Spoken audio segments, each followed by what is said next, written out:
Good morning, everyone. Lots going on as usual. Today's Sunday, August 24th, 2025, and Carney's going to Germany.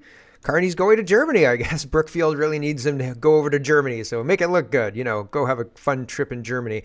Brookfield has business in Germany, so the coincidences just stack up, right? What a coinky dink. UK is threatening to take away the things you love if you break the law. We're going to end the show on the UK today, but it's really a microcosm of what's going on across the West. It's a petri dish of what's going on, and I think again, similar to what was happening during COVID, we see different tactics to get to the same result in Australia, in the United Kingdom, and sometimes even differences between Ireland, UK mainland, and Scotland, sometimes even. So there's differences, regional differences there, and necessary differences because sometimes the governments are different and the government structure is different. And so they have to do things a little bit differently, sell it a little bit differently, but that gives them an opportunity to test different things. And so we're having these kind of things forced on us, and watching what's happening in the UK is kind of analogous, but it's like it's like a different song on the same album. You're like, oh, this is from that Dreams album, or whatever. Fleetwood Mac, right? It's definitely from that era, right? For sure. This is definitely not that other era of that band, right? It sounds the same, but it's just a little bit different. So I think that's what's going on. So that's why I focus so much on the United Kingdom.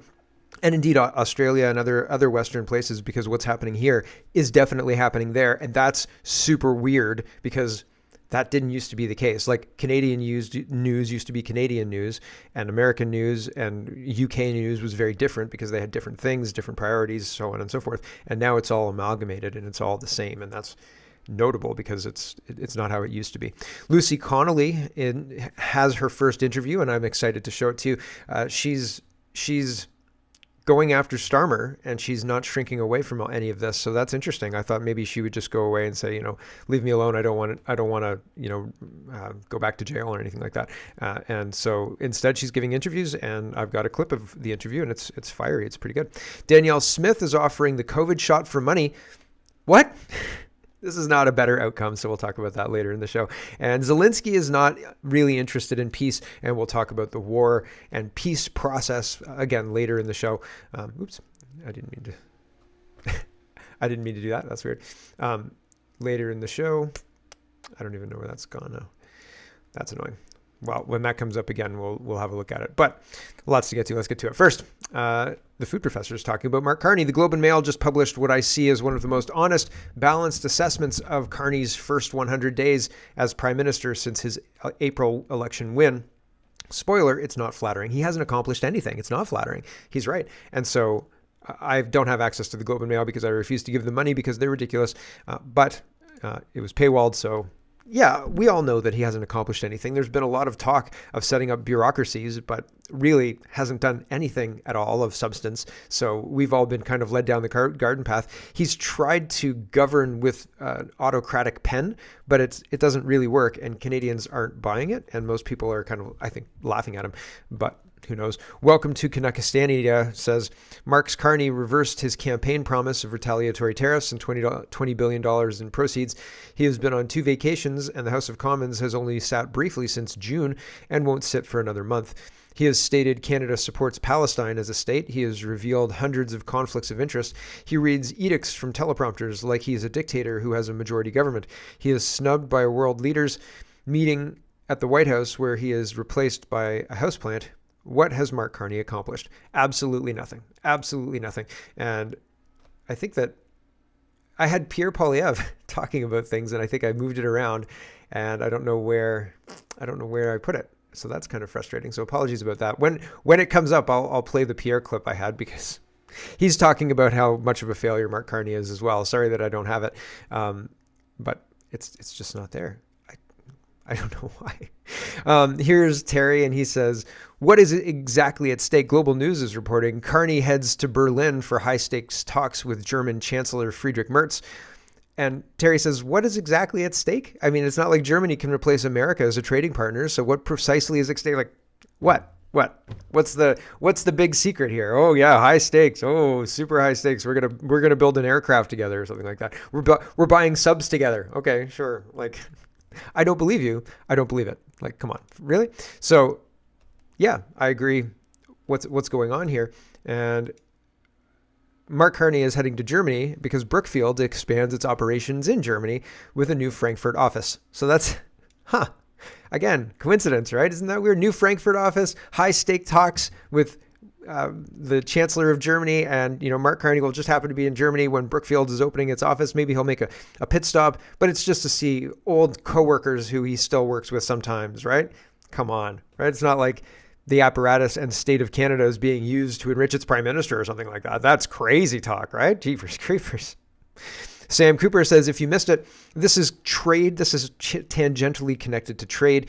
And the reason it's kind of connected to trade is because one of the chief complaints of Donald Trump is that Canada is not actually working in good faith to end the fentanyl flow. We're just kind of putting on a show. And do you know we have a fentanyl czar? Can you name the fentanyl czar? Because I can't. I have no idea who he is. I haven't seen him since he had those photo ops in front of those helicopters that we rented from the United States. So it seems like he's not doing much. And how much is he getting paid? Probably quite a lot, right? Does he go into the office? Probably. Is he doing anything? I doubt it. But who knows? But I doubt it. I haven't seen any evidence.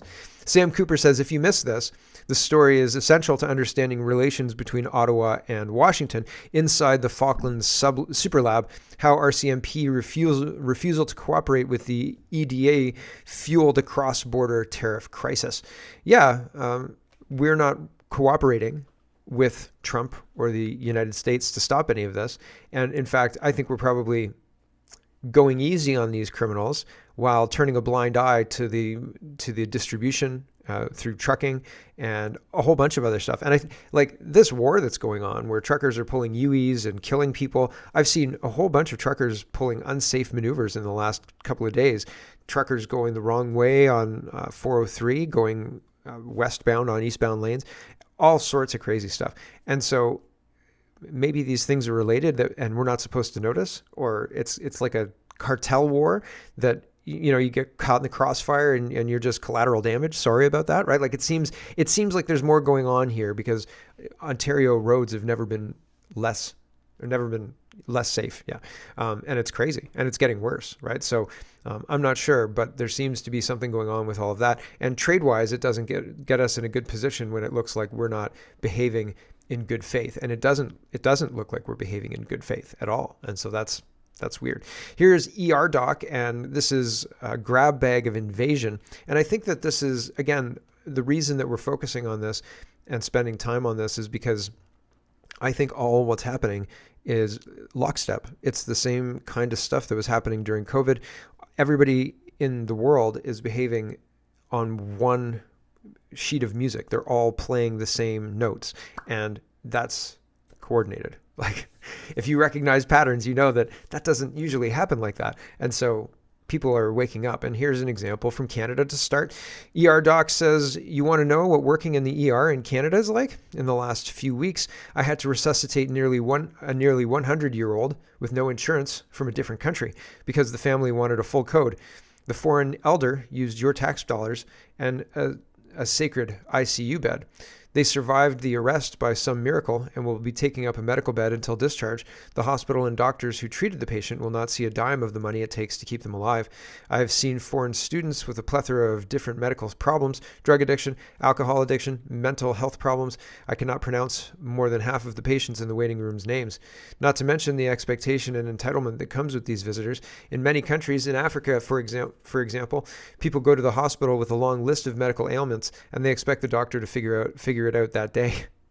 Some cultures want antibiotics for every little thing. Some want only a female doctor or nurse. Some will not see a female doctor or nurse. If you can't provide this, they will complain. They don't forget the birth tourism. Got to get that Canadian passport so they can get so they can head on over to the USA next. A friend in public health also made me aware of the sexually transmitted diseases that are rampant in one of the our most common populations now, using your tax dollars to treat syphilis because they can't keep it in their pants. So yikes, right? That paints a terrible picture. That's pretty awful if you ask me, right? And so we're in a bad way. Here's worse countries that are worse off than Canada. Wall Street Apes says a couple decide to go on a romantic walk under the Eiffel Tower. It's been transformed into a third world street vendor hell of illegals all selling their stolen goods. The camera pans, and this really is right under the Eiffel Tower. Insane, right? So here's the walk.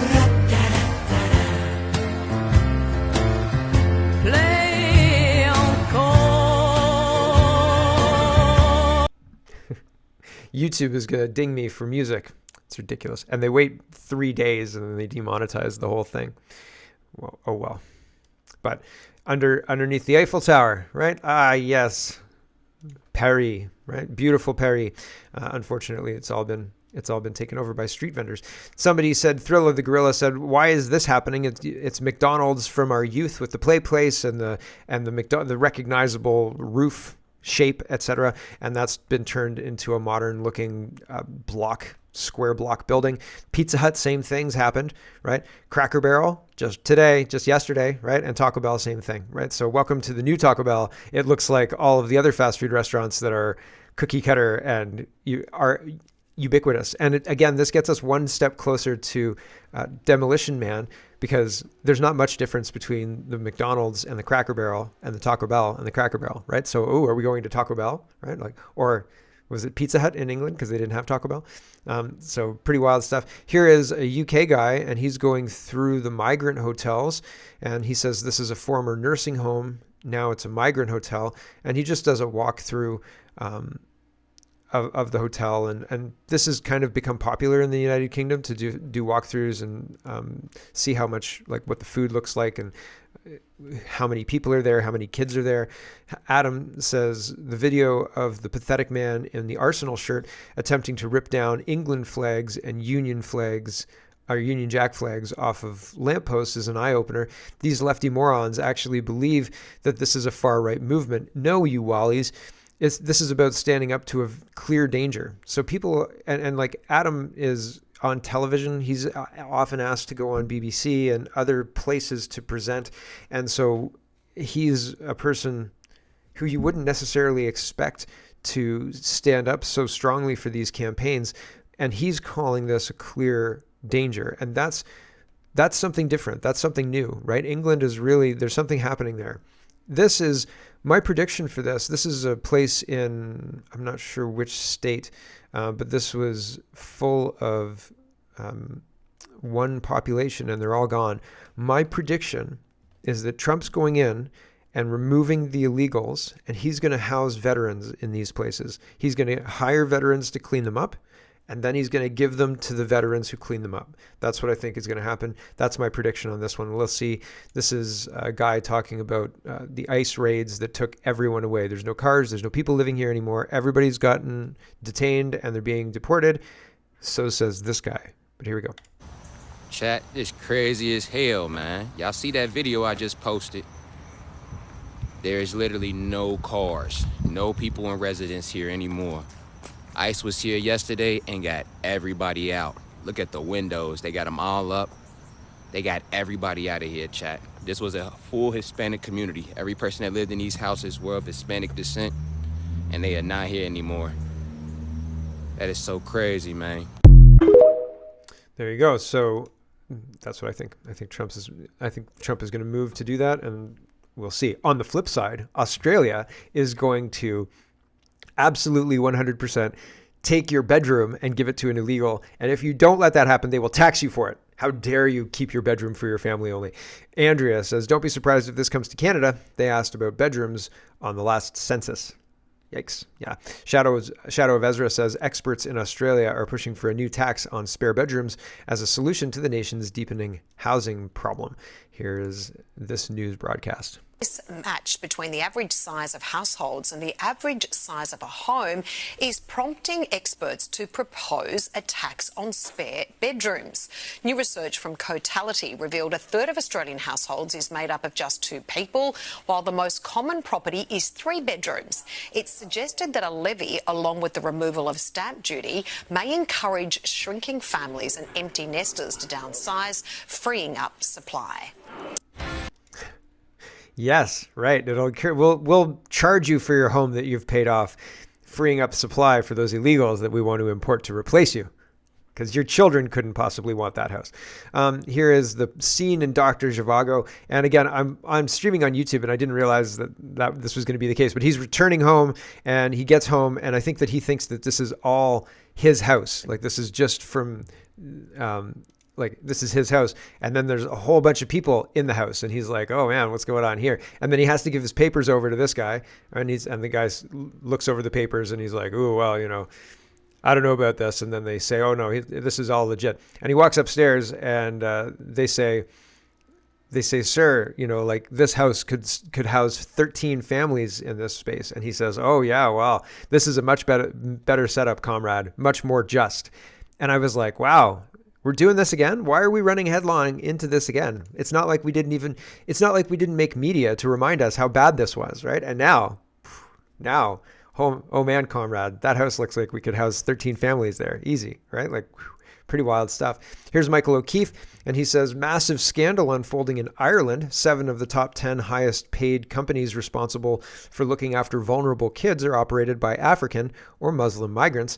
Below are the top 10 private companies paid the most by the Irish government to house vulnerable children. One,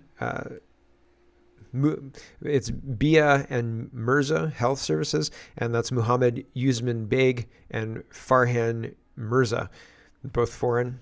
Comet Care Limited is Irish, and Wisbey Limited is no info. Victoria Healthcare Limited origin is foreign owned, and Region Healthcare is foreign owned, and Good People Home Care Limited is foreign owned. And he says today it was revealed that they used fake Garda vetting to hire untrained migrant staff. Interesting. Fake police background checks, things like that. Ideal Care Services is foreign owned and is a convicted fraudster. So a lot of times, this happened in Canada too. There was a lady who was running a children's, like at-risk children, autistic children, nonverbal children home where you would drop the kids off. I think it was a daycare or something like that. But her partner, who didn't live with her but slept there, was a convicted child predator, but she didn't disclose that to anybody. And then something happened with one of the kids, and then it all came out. And like, this stuff happens way more than you think. It's people who understand the system and can convince people to get grants and things like that, oftentimes can get a lot of money from the government and be very underhanded in their practical application. And the government doesn't have very good oversight often, right? Ministry would come and tour the facility I worked at once a year, and it would last a week and a half, and they'd look at all of our paperwork and all the rest of that. And so I think it would be hard to fake ministry accreditation and things like that. But at the same time, you don't need ministry accreditation to operate a daycare, right? And there are places that you don't need ministry accreditation to access government funds too. So it's such a gray area, and people who know how to skate that system can access money and then children, and then they're off to the races. We've got a very quick grab bag of governance today. CTV News says they're going to be a bit shocked after they pay for it themselves. Danielle Smith defends charging for COVID-19 vaccines. I don't think the COVID-19 vaccines should be on the market. Like, they give people myocarditis, right? Is that not the case? I thought that was the case. I thought that was widely known now, and people were like, oh man, there's this whole thing that happens, and we're aware of this. And no, is that not the case? And so I don't understand why it's even on the option to have in the first place. What? And people are going to celebrate this. Like, yeah, let the idiots pay for it themselves if they want it, blah, blah, blah, blah, blah. But not everybody has to pay for it. If your doctor says you need it, then you'll get it. And isn't there an incentive system set up for the doctors to say most people need it? Isn't there an incentive system to say, yes, COVID boosters are good. Yes, you should get them every year, blah, blah, blah, blah, blah, all that stuff, right? Like, isn't that what the incentive system is set up to reinforce? So it's kind of a red herring. Why are we not responding to the harm these things are doing? I don't understand it. It's a very strange thing. And people are going to celebrate this. I don't think it's anything to celebrate. I think that we're being bamboozled again, unfortunately. David says, and he's got 42,000 followers. He's a polling guy, I think. And he says unemployment among young men reached 22.1% this May, the highest level in over a decade, and its political impact could be significant. Young men already lean more conservative, and worsening job prospects risk deepening their frustration with the status quo and fueling support for Pierre Poilievre's promise of disruption. Oh no. Is Pierre Poilievre really seen as a disruptor by anybody? For the Carney government, this presents a major challenge, appearing out of touch with a generation that feels excluded from work, housing, and stability. Unless the Liberals can demonstrate credible solutions to create pathways to full-time jobs, they risk ceding an entire demographic to the Conservatives in future elections. That would be a huge change from what Trudeau achieved among young Canadians in 2015. No, he didn't. No, he didn't. But I think it's interesting that the unemployment rate is around 22% for young men in Canada. That is going to have that's going to have an impact. Like, that's going to be a measurable impact if that's true. And so I think that it's interesting, and we'll see. And why is that tolerable? Why is that something that is ignored? There are affirmative action programs that ensure all sorts of people across different backgrounds are hired and blah, blah, blah, blah, blah, and that exclude almost predominantly white men, right? And so that demographic is not able to find work, and people are just kind of papering over it like they deserved it or something like that. That's a weird situation to be in as well. Very, very odd. Here is, we'll do crime, and then we'll shut off the stream. If I can do it quick. Here is The Standard is reporting Niagara region. A woman was set on fire in St. Catharines while she slept, according to police. Niagara Regional Police have made 2 arrests and are looking for a 3rd suspect wanted for attempted murder. Set on fire. Wow. We need castle laws, says Mario. And yeah, what a horrific thing to happen. Donald Best is responding to the CCFR, and the CCFR is frustrated with Pierre Poilievre. And they say Conservative leader Poilievre has asked if Canada needs a castle law. The law needs to be clear that if someone comes into your house uninvited to steal your property or harm your family, you need to be able to do whatever is necessary to stop them. Yeah, I think that's right. Okay, so they're happy with that. Donald Best is maybe not happy with Pierre Poilievre. Pierre Poilievre can't even say the words castle doctrine. Instead, we get another mealy-mouthed line. If someone comes into your house, you need to be able to do whatever is necessary to stop them. So he's saying he doesn't go far enough. Canadians want a clear castle law, Pierre Poilievre. Pierre Poilievre refuses to introduce such legislation, which he could do easily. This is the continuation of 10 years of conservative non-opposition. No wonder they can't win an election. So yeah, it's interesting. We are in a situation where he's right? Like, Poilievre is not going to introduce something. If he does introduce it, it won't be passed. But he's not even going to try to introduce something that would address this issue. And it is an issue. The guy who was protecting himself and stabbed the intruder who was armed with a knife is charged, and that's not good. Is he getting bail? Is he out on bail? Was he taken in? Like, was he actually arrested? Can you imagine somebody breaks into your house, you stave him off, and you're up, and you've got his blood on your knife, and you're like, man, this is going to be a wild story for tomorrow when I'm definitely home and not in jail, right? And then they take you to jail, and you're like, well, I'm not getting much more sleep tonight. Like, damn it. This is not what I expected when I went to bed last night. And then you have to call your employer maybe and say, yeah, I'm in jail. You'll never guess what happened. No, I didn't do anything crazy. I got broken into, and now they arrested me because I stabbed the MFer with a knife, right? Like, my gosh, here's a meme that accurately portrays what I'm talking about. There's a man with a ski mask over his face, and he's all dressed in black, and he's got a crowbar. So he's the criminal, supposedly. And the